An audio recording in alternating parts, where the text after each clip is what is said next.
Season 2, Episode 13 is titled ABQ, shorthand for Albuquerque, with it finally completing the season-long puzzle of 737 down over ABQ. 737 is for Boeing 737, down is for the crash, and over ABQ is, well, over Albuquerque.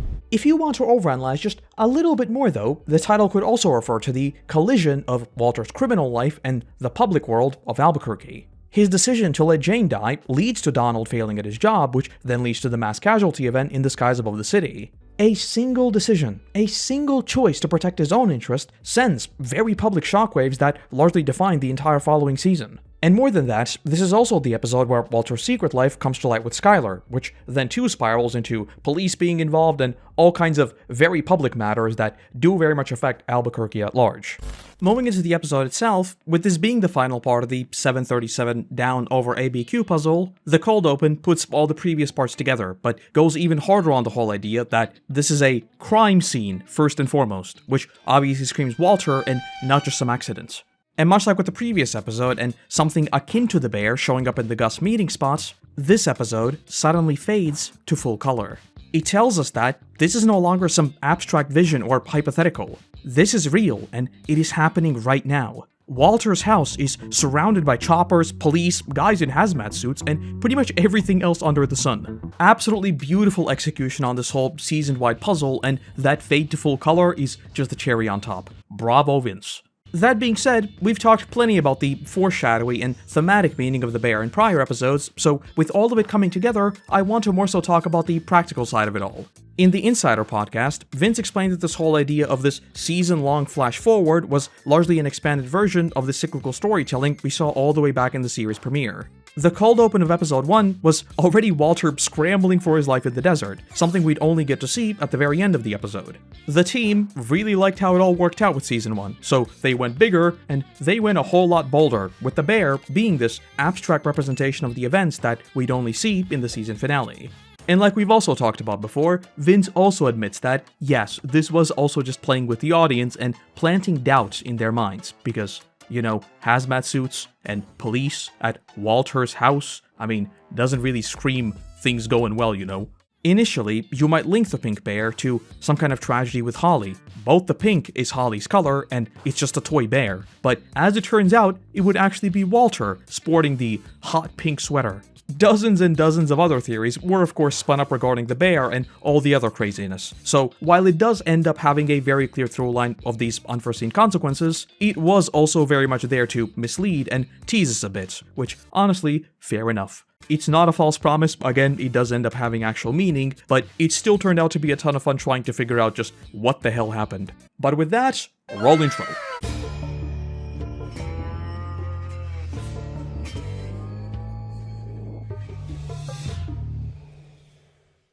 We open the episode with Jesse frantically doing CPR on Jane, obviously completely unaware that she's been dead for the entire night. The yellow bedsheets, symbolizing the suffering brought about by the meth, becoming her coffin. Aaron Paul's acting throughout the scene is just chef's kiss, and that haunting silence as we just hear a shaky breathing underscores all of that beautifully.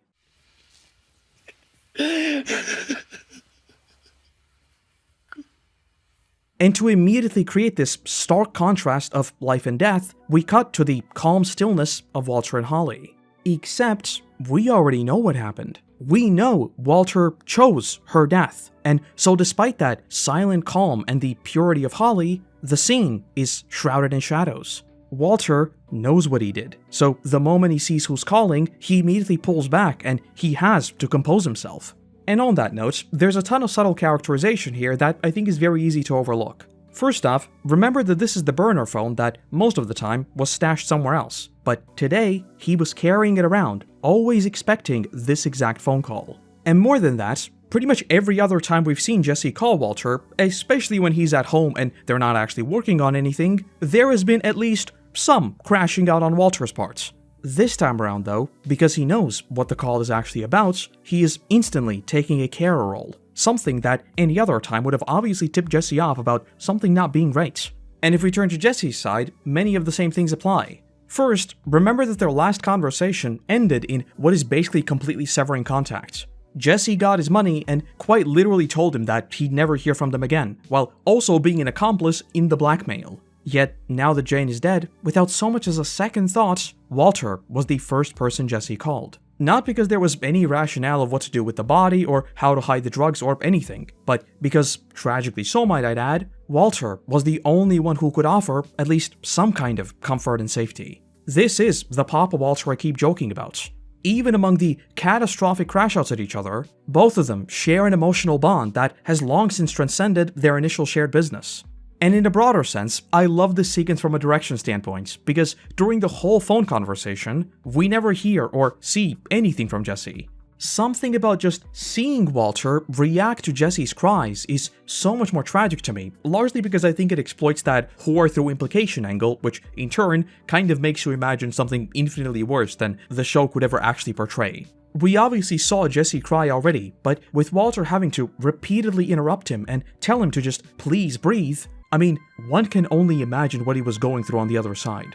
And considering what we see with Jesse later, I also wonder whether this particular reaction from Walter might have been Jesse actually opening the conversation with, "I killed her." This particular moment seems to hit Walter infinitely more, and considering that he is to blame for Jane's death, hearing Jesse not just put the blame on himself, but literally say that it was me who killed her must rattle him a little bit. Or maybe it was simply the horror of confirming what he actually saw, as in, up until now, there was still a degree of denial. With every passing minute, he might have been convincing himself that it actually didn't happen, Jane is still alive and this phone call will never come, but when it does, yeah, he's rattled. Whatever the case, absolutely beautiful scene that is just a straight gut punch in the first 5 minutes of the episode. Everything is gonna be okay, I promise. Sit tight. I know who to call. We've had a Bravo Vince, now let's get to goofing on Vince a little bit, or perhaps doing a Bravo Vince square depending on how you look at it, because the lore of Mike is kinda hilarious. Originally, the person who shows up at Jesse was supposed to be Saul himself, but because Bob was on set for How I Met Your Mother, which kinda sounds like set up to some kind of joke, but it really isn't, they made up the character of Mike instead. And when you listen to the Breaking Bad Insiders podcast that aired as the show came out, hearing Vince talk about Mike is genuinely hilarious. John Is Delancey. that the cleaner guy? Yeah, that's the private. We never get his name, but we call him Mike. And Jonathan Banks, I'm so glad to have, I never even got to meet him. I wasn't on the set. We hired him over the phone, essentially, but he is a wonderful actor. We call him Mike, as if he's not one of the most important and beloved characters in the entire Breaking Bad universe at this point. It is genuinely beyond uncanny to hear Vince talk about Mike like he is just a extra character, but jokes aside, I do think this is one of the biggest and realest Bravo Vinces because it's one of the clearest examples of what it actually means to know your material rather than pretend to have some grand design behind it. I made a whole standalone video talking about this recent obsession with foreshadowing and authors supposedly having planned everything when it's a borderline delusional and unrealistic claim to make, so I won't rehash all that again, but Breaking Bad's ability to just openly make stuff up and then meticulously retcon it into the rest of the world is nothing short of brilliance. Having seen Mike's story in Breaking Bad, and even more so in Better Call Saul, saying his existence is pretty much an accident just sounds absurd. I mean, it all works so well together that there had to be some kind of plan behind it. But there wasn't. He wasn't even a named character initially. They barely had a name for him. So the next time you see some smart-ass showrunner start yapping about how they had the whole thing planned out and there is this grand vision, yet the show is the middest mid of all mids, looking at you, The Walking Dead and Stranger Things, remember that the guy who made a modern masterpiece just openly made stuff up half the time. Returning to the show though, notice how the vibrance in the scene is entirely gone. The drab day instantly contextualizing Jesse's mental space. Saul Goodman sent me. As Mike gets to cleaning up, we get this small scene of him noticing the cardboard flap thing being undone. On one hand, this is just Breaking Bad's classic show don't tell. He walks into the room and instantly pieces together things that the grief-stricken Jesse completely overlooked. We as the audience know that Walter was there, so implicitly, it's telling us that there is no hiding from Mike, while also creating tension with Jesse because what if he does notice? And more than that, it creates an entirely different undercurrent between Mike and Walter. In Better Call Saul, we see Mike deliver Walter's files to Saul, with him saying that he's a complete amateur who's not only not worth the trouble, but he's also going to drag others down with him. And so with this scene, it immediately makes you ask, what was going on in Mike's head? Was this basically just validation? Does this confirm that Walter is a messy liar who leaves behind blatant footprints? And considering that Mike reports directly to Gus, it also makes you ask how much of this emotional volatility toward Jesse did Gus anticipate right from the jump? Perhaps everything we see throughout Season 3 with Gus was colored by this exact piece of intel. Okay, I admit that is overanalysis to the power of 30. It's just there to show Mike's hypervigilance. And we also get an explicit focus on Jesse's money that Mike doesn't give a second's attention to, which, one, shows that this guy is a professional and any kind of other shady dealings are below him. And two, that this kind of money is something he's around a lot. He does obviously take the whole bag with him, but it's done in such a nonchalant way that I don't think there was ever any intention of making you think that he is yoinking something or doing anything shady at all. He is just removing any and all evidence and shipping it off to Saul. It is entirely professional, even when he has 400-something grand just staring at him. You woke up, you found her, that's all you know. Say it, please. I woke up, I found her, that's all I know. I woke up, I found her, that's all I know. Again? And Mike then lists off pretty much every other detail imaginable, from who's going to show up to what might happen to telling him to wear a long sleeve shirt to cover the track marks, and so on and so on. Pretty much everything we see here is just to create the sense that Mike is a true professional. He sees everything, he knows everything, he expects everything, and he is here to do just the one thing that he has been assigned to do. Nothing more, nothing less. Though saying that, it does really make me curious about what the original version with Saul might have looked like.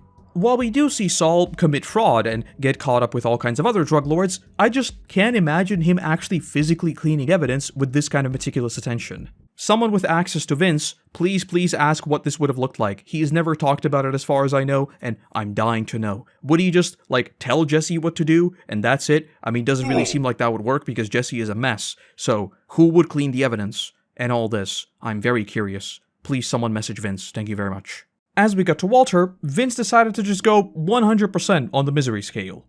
Junior! Junior! Flynn. Flynn!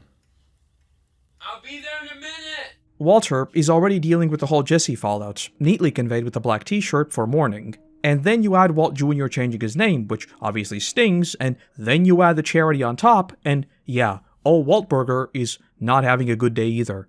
Breakfast scenes in Breaking Bad are a recurring thing to encapsulate the state of the family, and with this one, we have this duality of a seemingly calm morning, but also the silent brooding of Walter, which I think neatly hints toward the very unexpected culmination of Skylar's suspicions.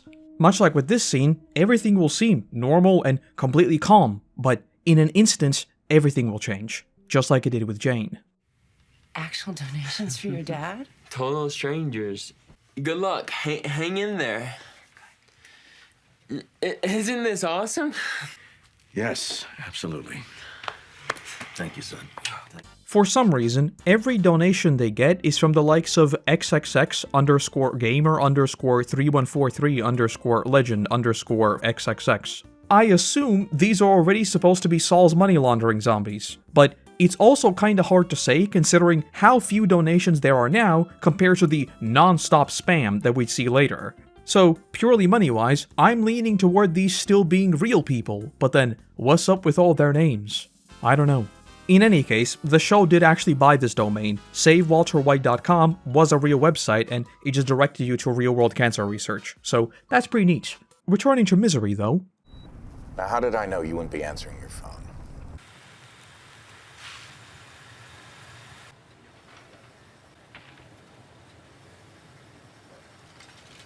The lingering shots on the back of the ambulance and then Donald is just a stroke of genius.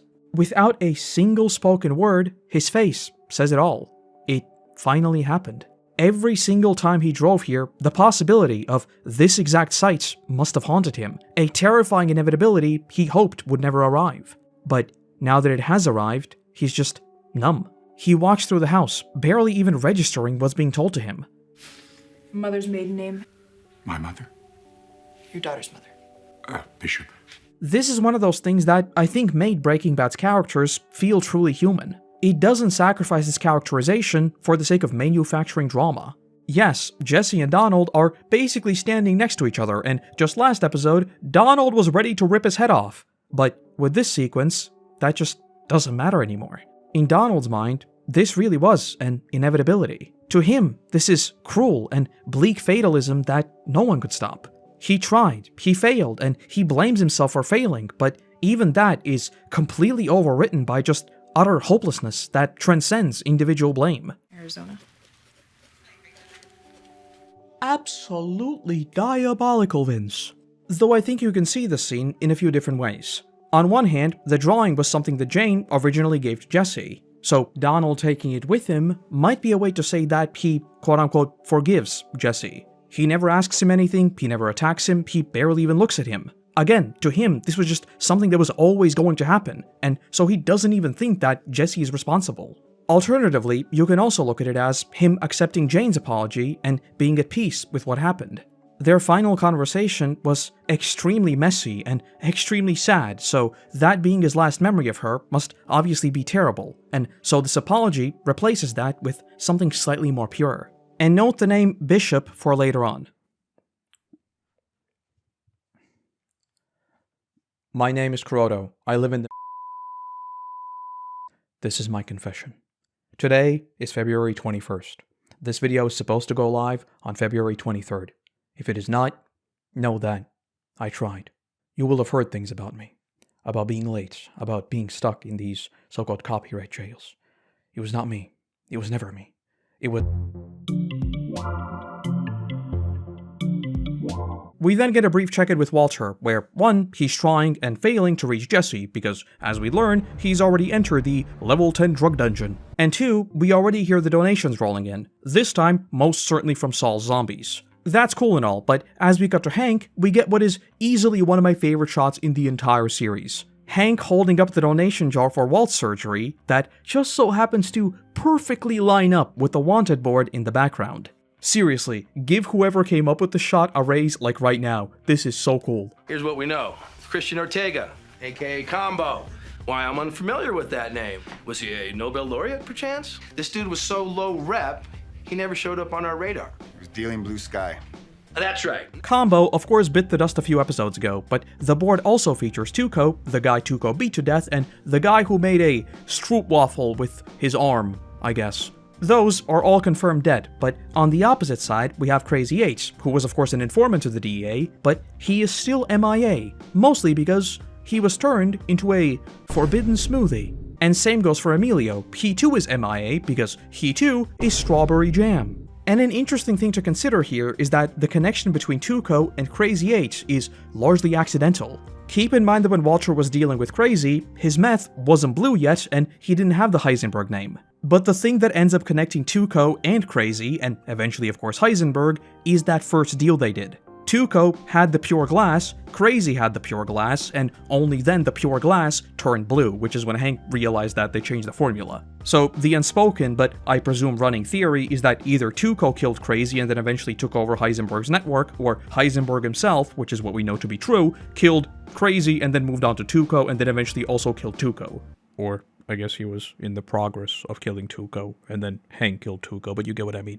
Interesting to think that if Walter had switched the formula sooner, maybe that connection wouldn't be there and connecting these things would be harder.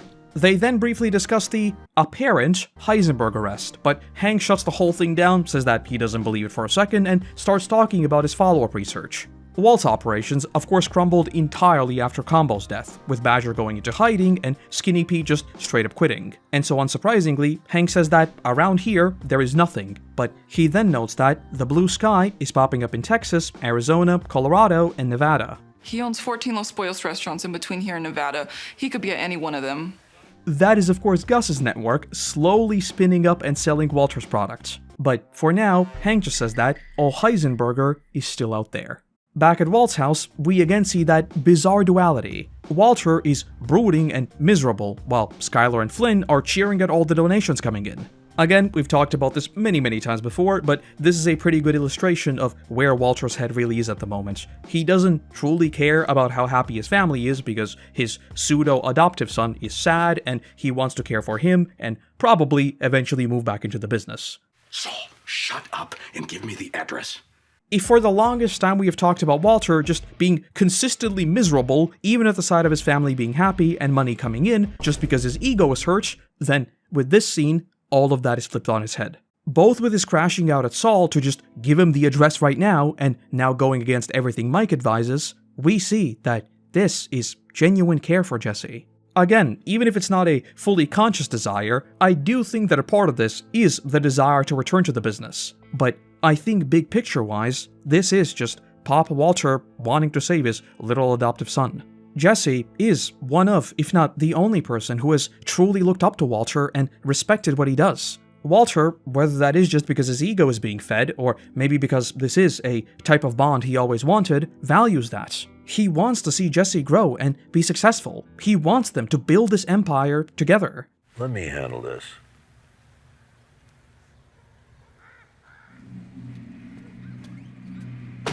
Jesse, look at me, son. Wake up. And this scene, sheesh. The way Jesse instantly goes from being completely out of it to holding onto Walter with everything he has is just gut-wrenching. And then it all just pouring out all at once. Oh my god, it's so good. I killed her. I got her back up. Jesse, look at me. Look at me. You didn't kill anybody. I loved her more than anything. Walter caused her to turn. Walter watched her die. This pain, this crushing guilt that Jesse is feeling is his fault, and he can't do a single thing about it. The sheer number of contradictory feelings in this scene is just beautiful. Here, Walter is risking it all. Police might spot him walking in, and who knows what he's even going to find inside the level 10 drug dungeon, yet he takes that risk for Jesse. But at the same time, it is Walter's inaction that put him here in the first place. You somehow have this disturbing side of Walter that watched a person die just to save his own skin, while also having so much genuine love for Jesse. This is one of those sequences where Walter is staring at the consequences of his own actions, yet we will see him keep going regardless. Absolute cinema. And of course, now years later, as with all Breaking Bad scenes, S+ tier memes have been made with the Reze soundtrack, so there's also that. Jesse, look at me. Look at me. Also, complete side note, and yes, I know, I'm sorry, this is me talking nonsense. There's a bunch of deleted scenes throughout the episode, including one where Walter pulls Jesse out of the level 10 drug dungeon, and I can't help but notice that all the deleted scenes have this distinct plane sound right as the scene is about to cut away. Never mind. Considering all the other outdoor scenes don't have just random planes flying overhead, this borderline feels like subliminal messaging, and I kinda dig it. It is 100% accidental, and I'm not gonna lie, with the quality I have these deleted scenes, I'm not even sure that's a plane. It might just be random background noise that mildly sounds like a plane flying overhead.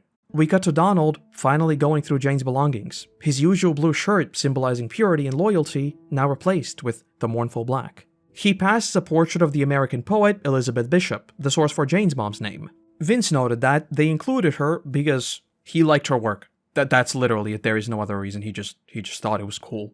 That's it. On Jane's desk, we also see a drawing of the Ouroboros, a serpent eating its own tail. With all the cyclicality symbolism and the whole life and death thing we've been talking about for these past couple of episodes, I think this one is pretty straightforward. We have the whole bear thing coming full circle, we'll see direct mirrorings between Jane and Holly, so that is life and death, and so on. As for the mural, there's also a few things to overanalyze here. First off, obviously note the ever-elusive bear falling in the top right corner. Again, this is one of those things that if you were theorizing and now you see it in the season finale, you know things are about to get very, very bad because now it is in the present day. But secondly, I think there's also various ways you can interpret the woman depicted in the mural. It could be Jane herself, a way to express her perpetual sense of being lost and falling through the void that is life. It could be a lost family member or a friend, perhaps her mother, sister, or just a friend. We don't know much about her family, and it seems like Donald is the only one she has left, so perhaps this is an expression of that loss. It doesn't even need to be death. It could also be the people who distance themselves from her because of her drug use, similar to what we see with Jesse. Or alternatively, if it's not a family member, it could rather express alienation and her distancing herself. And if you want to take a super dark perspective on it, it could also be representation of her own drug use. With Jesse, we saw his using depicted as literal flight. So the woman here could be her illustration of what it felt like. It is complete weightlessness among the stars, free of time itself. Yet she is also entirely entangled in these dark tendrils dragging her into oblivion. Overanalysis aside though, I love just how simple this scene is. There is no real plot, no real importance to any of this, but we see this short and raw moments of Donald just picking out a dress for her. It not only forces us to linger in that loss for just a moment longer, but that happens from the most vulnerable and intimate perspective. It is that calm that we see with Donald that I think actually buries that dagger in your heart exactly because it just feels so simple and so real. And in classic Breaking Bad fashion, as we see her dress put on the pink cover, we cut right on over to the pink of Holly. The duality here is pretty self-explanatory and again goes back to that cyclicality of life and what kind of life Walter is truly securing for her. Junior, hey, the dinging. Just turn down the volume. The noise is disturbing the baby. Get it. Walter just called himself a baby because he used Holly as an excuse, but the noise is actually bothering him. Ergo, he is the baby. It's pretty funny. Because this is Vince, he will keep pushing that guilt and insecurity from every possible angle. Namely, Skylar now announcing that they're going to be in the newspaper. For real? Yep, they're coming to interview you with a photo and everything. Awesome. On a surface level, obviously Walter's ego is already being decimated because it's not him who is bringing in the money and heroically saving his family, but now his escapades are also directly dragging in Walt Jr. Sure, he is a clueless participant, but Walter obviously knows that this whole thing is straight fraud and money laundering, so bringing public attention to his son must be a bit of a punch to the gut. Back on Hank's side, we see him pinning down one location after another with the blue sky spottings, but for the most part, all this is just Season 3 setup, particularly with him now hiding the map from his higher-ups. Throughout Season 3, this conviction that they never actually got Heisenberg would turn into a full-blown obsession, so I think this is just set up toward that. And similar to the Wanted Walter lineup, this next sequence right here, I think the director and the camera guy must have been giggling the entire time. Hank is called out to meet a couple dudes, but then the camera suddenly pivots, and there is also a third. Gustavo Fring of Los Pollos Hermanos. Please, just Gus. Much like with the Mike scene, this is all show don't tell. Hank already joked that Heisenberg must have wised up and is not selling where he sleeps, and now we're seeing Gus intentionally move as close to the DEA as possible. This is his MO. He hides in plain sight and leads a completely contradictory life to his illegal business. He leaves the dirty work for everyone else and just plays the politician. And as the rest of them leave, it instantly becomes clear just how good at this he is. Is this one of your agents? Oh, that's my brother-in-law. Yeah, he's got a health issue we're trying to... Oh, I'm very sorry. He casually marches into the DEA, stands inches away from the man hunting his newest business partner, and casually contributes to his medical fund, all the while maintaining a nice and polite face. Unlike Walter, who has done everything in his power to escape the law in pretty much every single way he can, the law might as well be a part of Gus's business plan. At this point in the story, Walter has no chance whatsoever against him. The only reason he's even here is just to calculate the risk of Walt's family ties, and that's it. The existence of those family ties is nothing new to him. He already knows everything there is to know. Just look at the way he reacts to Walter's picture. Or, I guess, doesn't react, because he literally does nothing. I won't be back for a while. Gonna have my surgery on Friday. This scene is just straight pain. Walter tries making conversation. He says he's not going to be back for a while, of course implying that he visits Jesse regularly. He talks about the surgery, he tells Jesse Saul will take care of the money, but there's just no reaction to anything, and I think that hurts infinitely more than anything he could say. Jesse is just hollow, and when he does speak, it's not much better either. I deserve this. What you said in the desert. I get it. Also, note the green robes. While the color green most often pops up in regard to money, Vince has also noted that they used it as a color to represent growth and change. The clearest example of this is in Season 1, with Walter going from gray to green, from mundane to alive.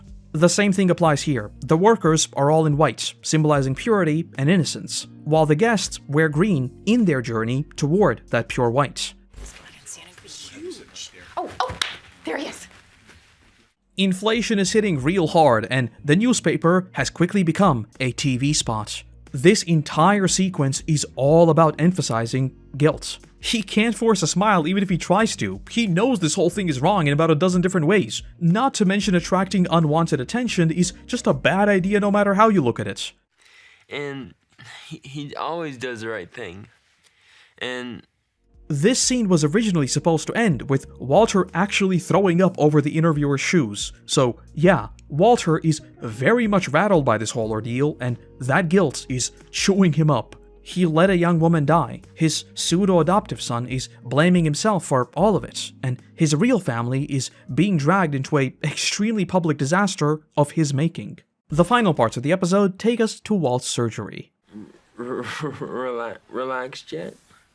I don't know what this stuff is, but it's pretty great. Where's your phone? Which one? And just like that, everything turns upside down. Remember that this whole second phone escapade started all the way back in the season premiere, and ever since then, it's been the single most tangible thing that Skylar has to tie all of this weirdness together. Episode by episode, she noticed more and more things seeming off, but she convinced herself to look the other way. She convinced herself that there is a perfectly reasonable answer, but finally, that uncomfortable reality stares her in the face and practically taunts her. Yes, she knew there was a second phone. She knew all along, and now here it is. A beautiful payoff moment to what is really a tiny oversight. I mean, it was just a random phone call that Walter didn't even pick up. But in a season that is all about these unforeseen consequences, I think it's very fitting that it goes full circle, and that is also the final nail in the coffin. A very uncomfortable montage, and a small time skip later, Walter is back in the doctor's office, sporting a very uncanny pink sweater. And yup, if you were theorizing about what the bear meant, and if you are paying attention to Walter's wardrobe, this is where your eyes bulge, and you knew it was about to be over. Especially with that false sense of security the show baits you in with Skylar not even addressing the phone. But he can be on his own. I mean, just more, independent.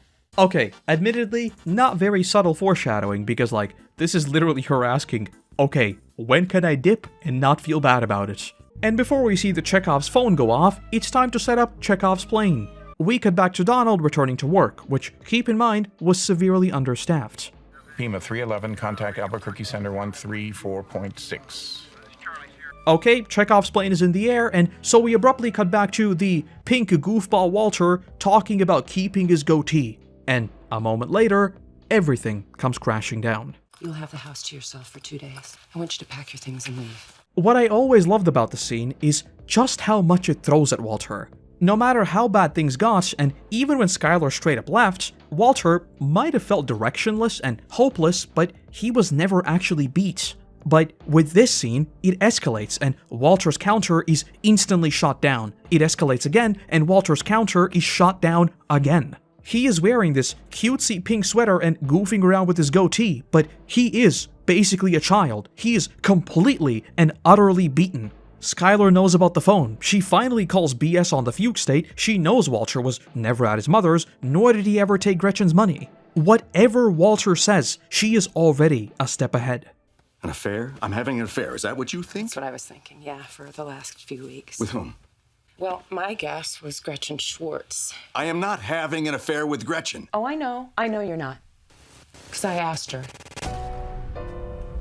And the camera work here, the single tear forming in Skylar's eye. We as the audience obviously knew all this already, but seeing Skylar put it together is disturbing somehow. Like the whole world she knew is crumbling apart, and we are now reminded of how twisted it really is. Walt's mother didn't even know he had cancer. Just how insane is that? This is a scene that is entirely led by Anna Gunn, and I think she acted this to perfection. Stay, and I will tell you everything. I'm afraid to know.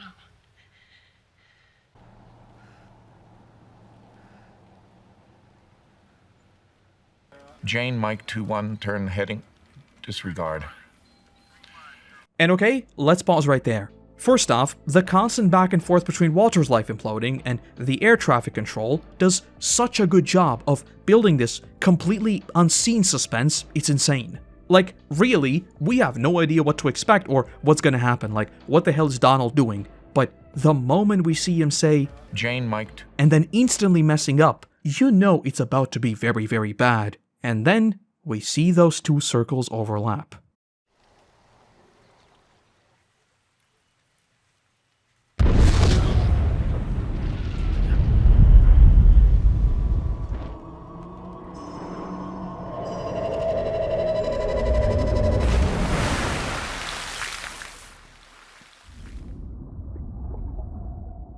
Finally, two seemingly unrelated storylines and Walter's two different lives crash and quite literally rain down hellfire on the Earth.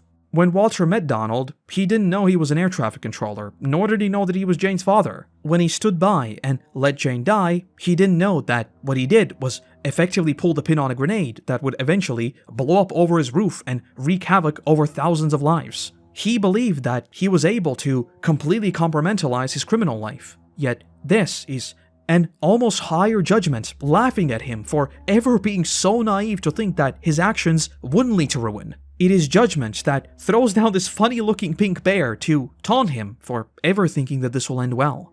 The pink bear is Walter, a borderline comedic outcome of a violent and terrible situation. It is the single most succinct reminder that actions will always have consequences. Most of them will never be seen, will never be felt, but some will unleash a storm of fire. And with that, that is ABQ.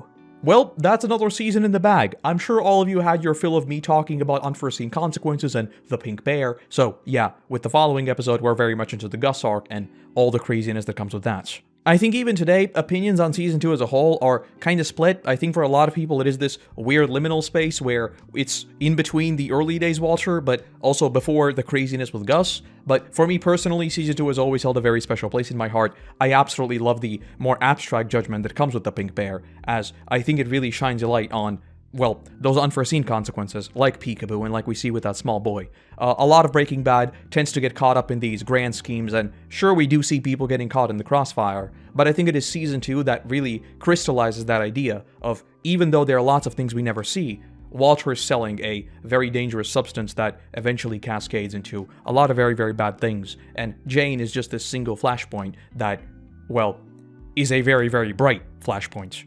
All that being said though, Breaking Bad was always one of those series that I knew I wanted to cover at some point, but I never thought I'd actually get around to it, so thanks a lot for all the support on these first two seasons, and I guess let's keep on trucking along with Season 3. But not before we give a massive shout out to our current patrons and YouTube members who allow me to produce even more of these for you all. And let's also give a warm welcome to the newest members of the team, Adam DeCerbo, I think, and Pickinson, I think. Without you, there'd be a whole lot less of my rambling, so seriously, thank you. Other than that, I want to say thank you very much for watching. I hope you have a great day, and hopefully, I'll see you in the next one. Bye-bye.